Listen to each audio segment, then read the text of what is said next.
Kia ora everyone, today I would like to make a video about cannabis. On the 17th of October, the country will vote on whether or not to legalise the production, distribution and consumption of cannabis in Aotearoa. This will be conducted alongside our general election as well as a referendum on euthanasia. I know that cannabis is not traditionally a drug that people would talk about as addictive, but I'd still like to talk about this from a health perspective as well as just how we talk about and treat drug addicts overall in this country. So let's just quickly go over a few key parts of the bill. The Cannabis Legislation and Control Bill would allow adults over the age of 20 to purchase and possess up to 14 grams per day, and people will be legally allowed to grow up to 2 plants each or 4 plants per household. The bill is centred around the idea of harm reduction. It recognises there are present and potential risks in consuming cannabis and poses to mitigate them as best as possible. So with this in mind, the bill aims to serve 4 key principles. First, to exert control over the whole supply chain of cannabis in Aotearoa.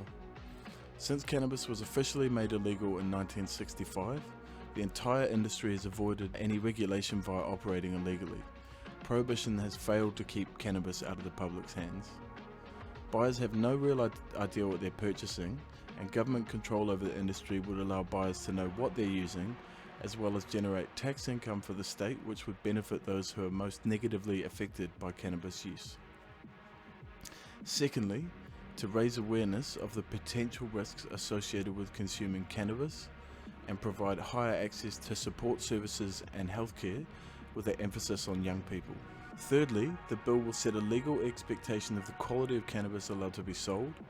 This includes rigorous and mandatory testing by a third-party authority, which would give the consumer a detailed analysis of the product before purchasing. If successful, the bill will create a new body called the Cannabis Regulatory Authority. The body will be responsible for ensuring the bill is correctly being realised and enforced. Additionally, one of their goals will be to reduce the amount of cannabis consumption over time. They'll be delivering ad campaigns, establishing caps to the amount of cannabis available across the country, and setting potency limits. Cannabis growers and sellers aren't able to do anything except breathe without this authority knowing about it. The bill requires stringent record keeping. And finally, to restrict access to those under the age of 20 years old. I can see some problems surrounding this part of the bill, but this new body named the Cannabis Regulatory Authority will kind of be there to manage that.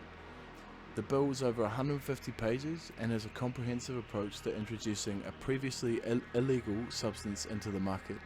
Some restrictions include not being able to make false or unscientific claims about cannabis, not being able to sell online or having any delivery options whatsoever, not being able to advertise the product, not being able to present cannabis in a way that would be attractive to children, and not being able to feed cannabis products to animals. In other words, no getting your dog stoned. Why would you want to do that anyway?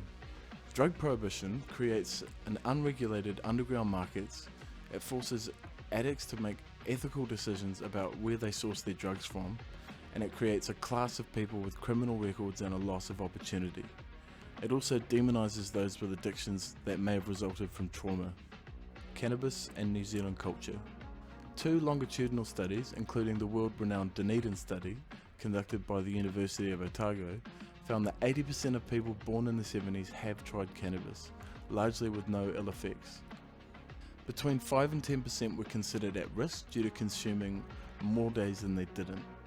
Almost all of those who were arrested or convicted went back to the same consumption habits afterwards, the obvious point being that the deterrence factor was low. We love cannabis in Aotearoa. As far as consumption goes, we're in the top 10 users per capita in the world. There's already a great wealth of knowledge surrounding cannabis and cannabis cultivation, and the bill would provide the groundwork to take those communities from illegal growers to legal license holders and distributors. Why do I support this bill? What I was expecting to find while researching this video is that police had more or less stopped pursuing cannabis convictions, which is very far from the truth. Police are still pursuing cannabis convictions. Last year, in 2019, 5,740 individuals were charged with cannabis-related offences. 1% of this group of people went to prison solely for cannabis possession. If the bill is passed, police would be able to focus on other things. We would be legitimising a pre-existing industry and bring a possible $490 million a year in taxes, a portion of which would go to undoing harm caused by prohibition. People will know what they're using and how strong it is. This could lead to people making different decisions surrounding how they use cannabis.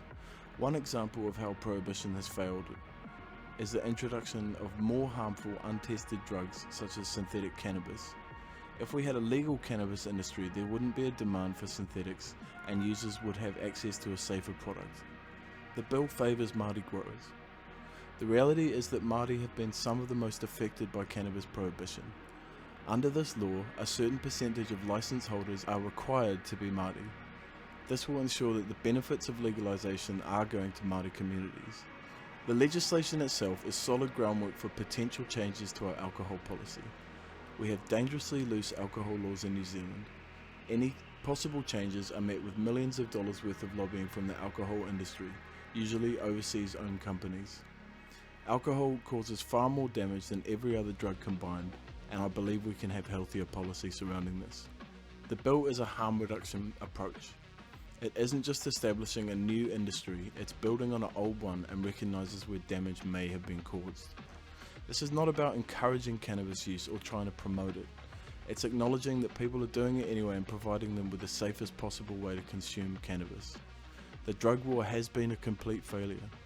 In fact, it's only made the problem hundreds of times worse and caused more suffering and addiction than if it had never existed in the first place. The argument I'm putting forward here isn't a libertarian one. I'm not suggesting that people should have the right to choose whether or not they consume cannabis. I'm saying they already do have the right, and I'm advocating for a safer way for people to do that. If people are already consuming a lot of cannabis, this bill will create an official relationship between buyers and growers and more education on safe use. This is also not a moral argument. You can be morally opposed to cannabis use and still vote yes in the referendum. This is purely an acknowledgement that prohibition and the present system are not working. We have the opportunity to create some real and genuine change in the way that we treat drugs and drug users in this country. I'll be voting yes in the referendum. I hope this video has been helpful. Kia ora.